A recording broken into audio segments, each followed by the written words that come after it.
My dad chose my stepmother over his kids. She recently passed, and now he wants back in our lives. Original post. Okay, some backstory here. My parents divorced while I, 26 male, was still a toddler, and most of my childhood was spent between both parents and my older sister Trish and brother Ron. Until I was a teen, my parents were great co-parents, and we were all close with our dad.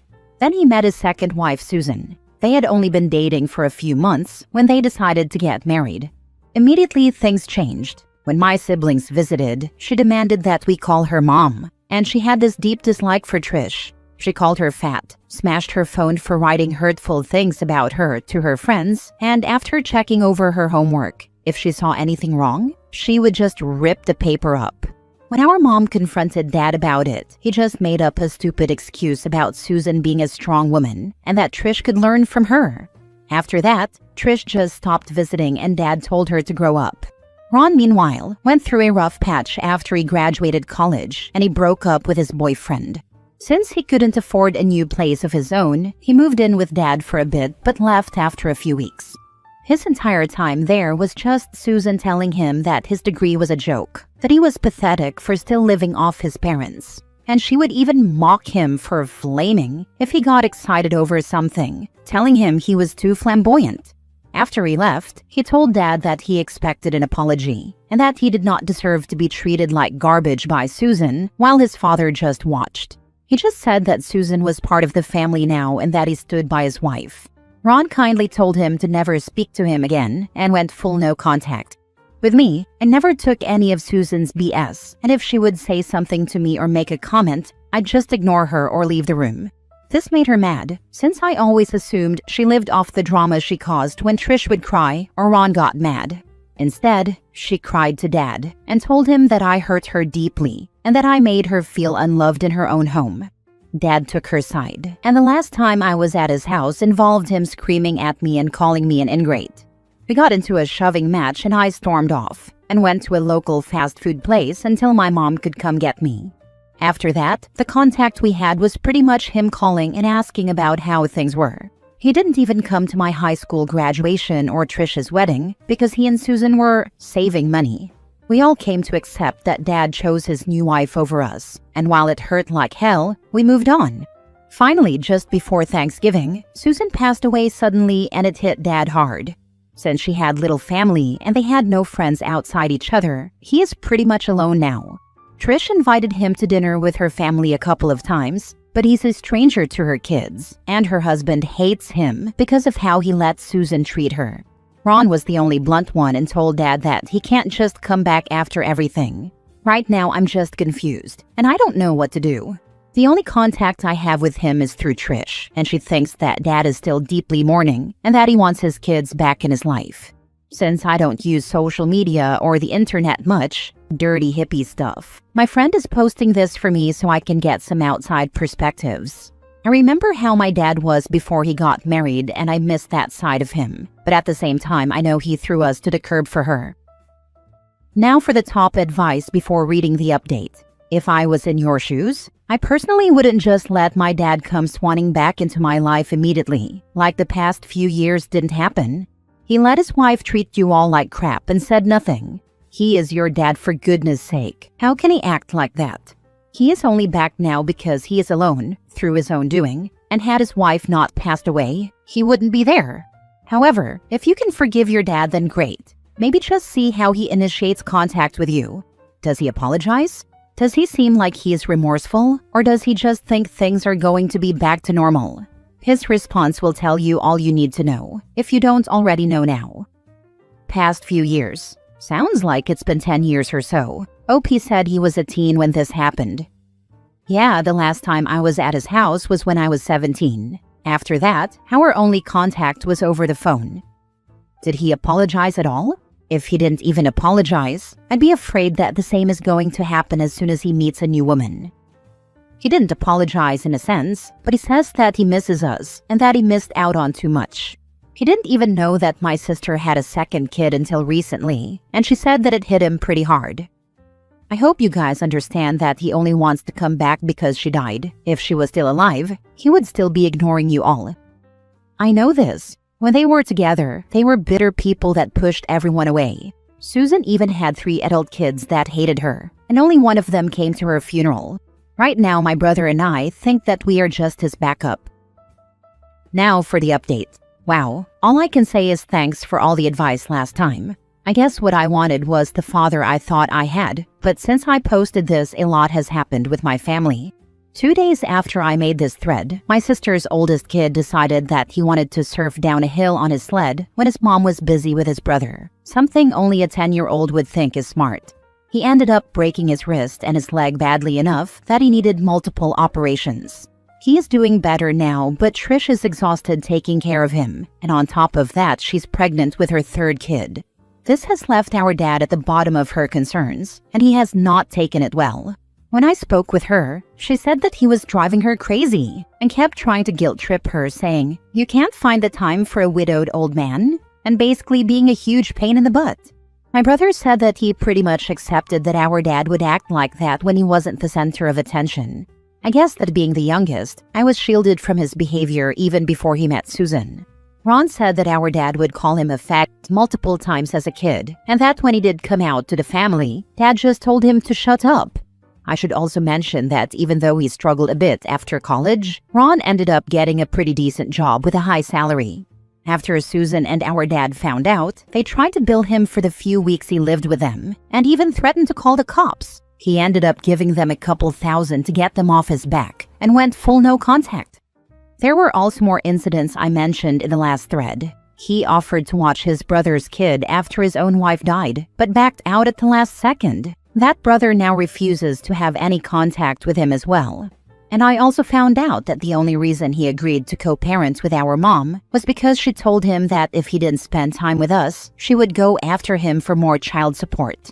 I was beyond disgusted. After talking with my girlfriend and she read some of the replies in the thread, she suggested that maybe he and I should go out for lunch and just see how it goes. Since we will only be in town for another month before we go off-grid until the fall, I agreed. I knew that I would regret it if I didn't go, and it was eating me up inside. It was the most awkward moment of my life. I met him at the diner he chose, and I was pretty shocked to see how much he changed. He gained a lot of weight since the last time I saw him, 100+ pounds, and he looks decades older than his real age. Plus, he kept making comments about the way my girlfriend's dreadlocks looked dirty, and made a rude joke about me looking like Charles Manson when I showed him our pre-engagement pics. Finally, after he was done complaining, I asked how he was doing. He just said, "How do you think?" He just listed off how his wife was dead, his kids won't give him the time of day, he's up to his eyeballs in debt, and even whined about the poor service in the diner. After lunch, he offered me a ride back to my place and offered to put my bicycle in the back of his truck too. The only kind thing he said. I turned him down and told him to take care of himself. I just don't think I can have any sort of relationship with him after all.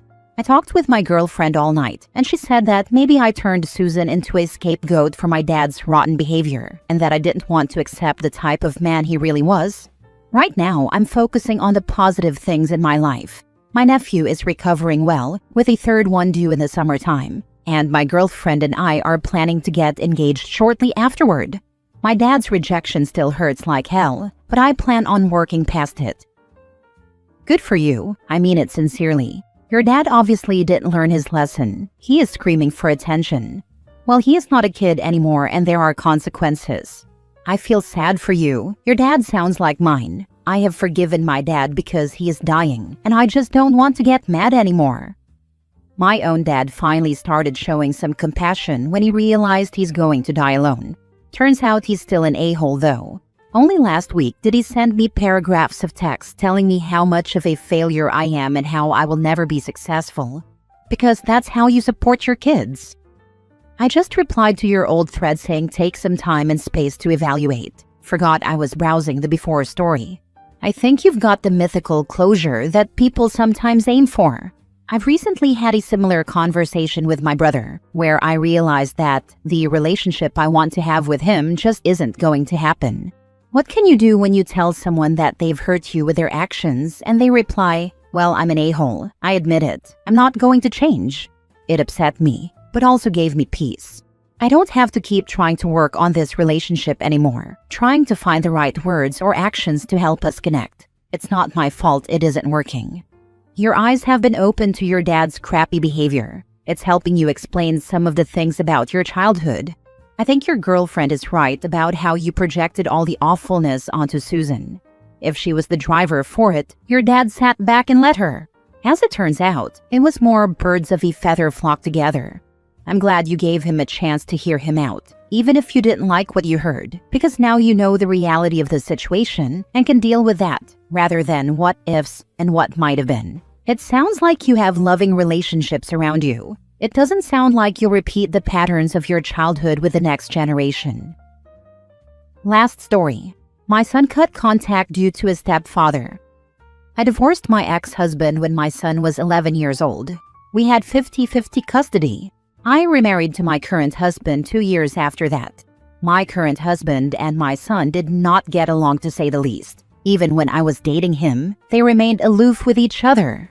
My son was anxious in interacting, but was still respectful toward him. My husband saw dealing with my son as something he signed up for if he was going to continue to be in a relationship with me. My husband still kept his distance from my son.